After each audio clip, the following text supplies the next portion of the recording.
திருப்பூர் மாவட்டம் பல்லடம் சேமலை கவுன்பாளையம் பகுதியில் கொல்லப்பட்ட ஒரே குடும்பத்தைச் சேர்ந்த 3 பேரின் உடல்கள் உடற்கூராய்வுக்கு பின் உறவினர்களிடம் ஒப்படைக்கப்பட்டது. இது குறித்தான கூடுதல் விவரங்களோடு நமது செய்தியாளர் பூபதி இணைக்கிறார்.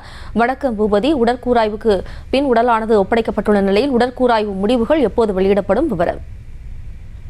வணக்கம் ஜெய்ஸ்ரீ.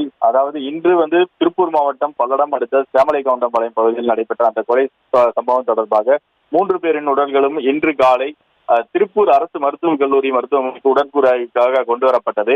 இந்த நிலையில் அவினாசிபாளையம் காவல்துறையினர் அரசு மருத்துவக் கல்லூரி மருத்துவமனை அந்த உடலை உடற்கூராய்வு செய்த பின்னர் அதிலிருந்து அங்கு உள்ள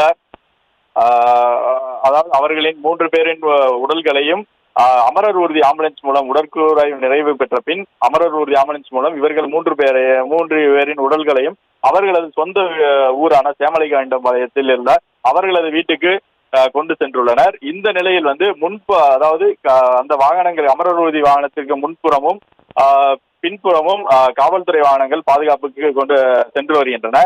இந்த சூழ்நிலையில் உடற்கூராய்வு ஆய்வுகளை பொறுத்தவரை இன்னும் அதாவது காவல்துறை விசாரணையில் உள்ள சூழ்நிலையில் விரைவில் அந்த உடற்கூராய்வு ஆய்வுகள் வெளிவரும் என காவல்துறை வட்டாரத்தில் கூறப்படுகிறது. விவரங்களுக்கு நன்றி பூபதி.